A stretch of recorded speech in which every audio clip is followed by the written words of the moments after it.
While K-pop may at times appear to have a clean image, the industry has been riddled with scandals and other dark moments since it began. Actions have consequences, and in some cases, poor judgment can change the course of a performer's career forever.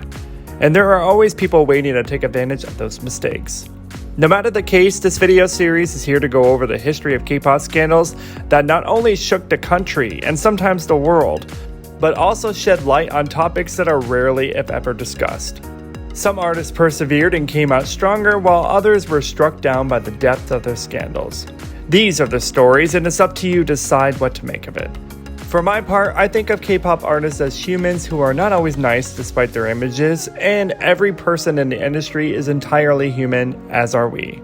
Let's get started with part 1 of these monumental scandals, and while you're at it, hit those like and subscribe buttons for me to show your support. Jaejoong is a successful singer who is now known as the queen of the OST or official soundtrack songs, but her early career was anything but glamorous. As a young singer in the late 1990s, she specialized in a provocative image, which was shocking to older Koreans and titillated young Koreans. One day, while preparing for media interviews in a hotel room, Jaejoong worked with her manager to film sample interviews. After the sample interviews were over and while the camera was still rolling, she had sex with him. She didn't know about the tape, and the producer held on to the tape for 2 years. When Jaejoong tried to leave her manager, the video made its way onto the internet, and the Koreans were livid.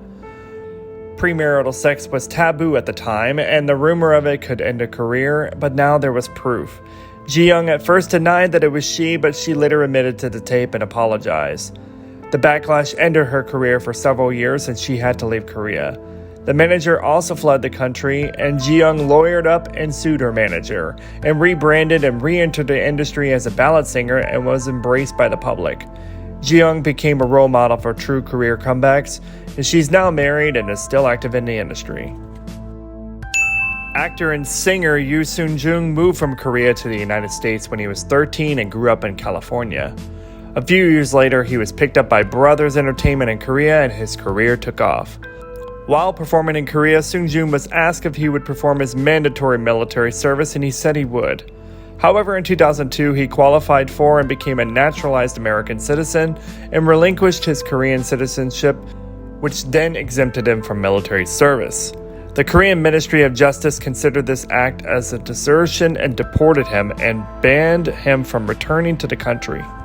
Seung-Jun applied for a visa to perform there, but was rejected. At one point, he even said he would get on his hands and knees and beg to return, but the order stayed in place. In response, Seung-Jun filed a petition in Korea to challenge the decision, and in 2019, after 17 years, the Supreme Court in Korea nullified the ban and allowed him to return. Because of this major scandal, the MMA, the Military Manpower Administration in Korea, introduced the Steve Yu Law, named after the singer, which was put into place to deter Koreans from denouncing their Korean dual citizenship to avoid the mandatory military service. If they did, Koreans would then legally be disadvantaged in many sectors, including job opportunities and business startups. The well-known K-pop pioneer Park Jae-sung, or Psy as many of you know, had to fulfill his military duties not once but twice. Military service is mandatory for South Korean males, but men with certain skills who work at a company that serves the national interests can serve time there instead. This allowed Psy to serve for 2 years at a software development company that had government ties for 2 years, from 2003 to 2005. Since he was also a performer during that time, he released an album, appeared on television, and held concerts. But that didn't sit well with the military, and in 2007 he was accused of neglecting some of his service time to perform. He was ordered to serve in the military again, but this time as a combat soldier. He did so from 2007 to 2009, and although he was criticized by some for having to serve twice, the public generally supported him. In 2009, 3 of the members from the very popular TVXQ, Jaejoong, Shia Junsu, and Yoochun all filed a lawsuit against their label SM Entertainment. They claimed that the 13-year lengths of their contracts and profit distributions amounted to slave labor and wanted to have their contracts nullified. According to their contracts, the band members earned up to 5% of domestic revenue and 70% of sales internationally. This would have made them one of the highest paid acts at the time, but it came with the label's near total control of the performers' professional and private schedules. During their lawsuit, they formed a subunit called JYJ in Japan, which became a violation of their contract with SM. SM responded with its own breach of contract lawsuit, which continued the back and forth lawsuits. Regardless of both parties' actions, the trio's lawsuit shed light on the industry's total control of K-pop stars and gave the industry a black eye internationally. Nearly all K-pop stars were driven past their breaking points in pursuit of label profits and usually received relatively little compensation in return. The pressure caused by the exposure allowed many artists to renegotiate their own contracts and seek better working conditions, and the Korean government even set a standard for a maximum of 7 years for a contract. While K-pop stars are still driven to succeed and be popular, the contract scandal brought about by JYJ made things a little better for K-pop artists. While the JYJ lawsuit was going on in 2009, another SM Entertainment act was dealing with its own issues. Super Junior's Hangkyun was SM's first Chinese member and only foreign member of the original Super Junior lineup.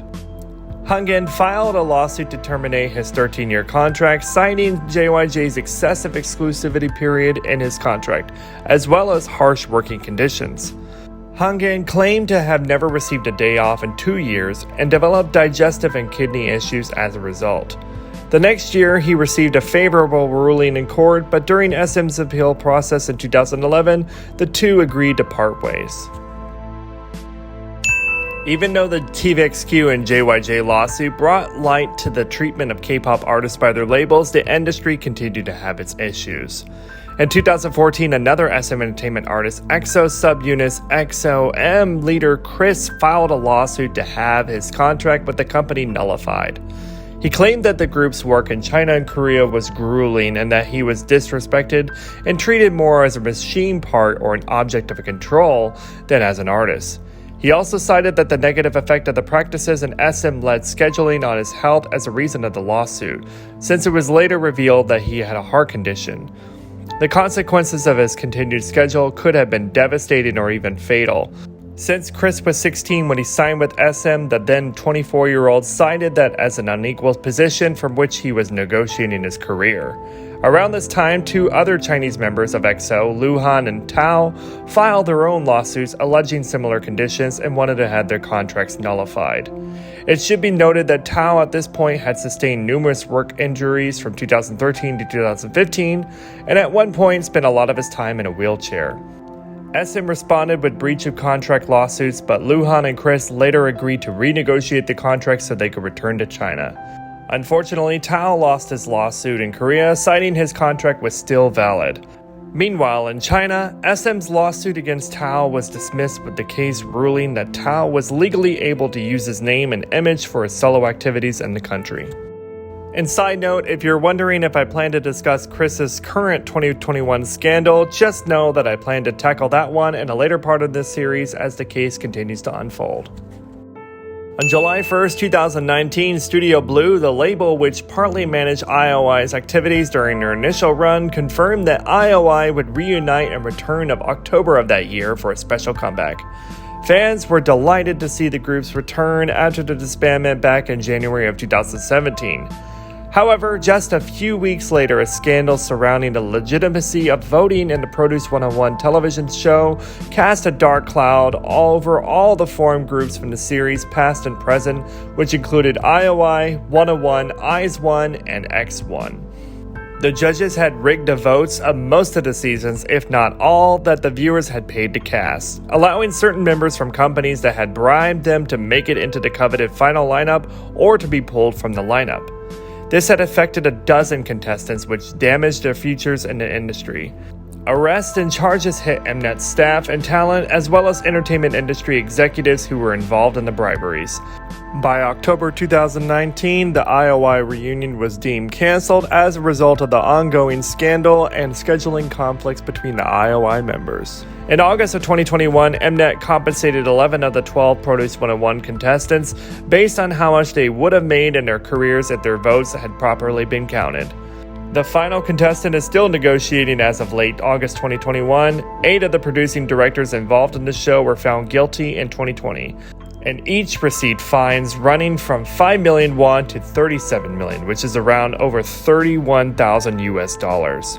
The leading producing director received a 2-year prison sentence, while the chief producer was sentenced to 20 months in prison. This scandal has forever cast a dark shadow on survival shows, which has resulted in the questioning of their legitimacy. Well, that's it for part 1 in this video series. Stay tuned for part 2 later on, going other important K-pop scandals that shook the industry. Thank you all so much for watching. Please don't forget to hit those like and subscribe buttons for me. And while you're here, check out many more of my videos and see you next time.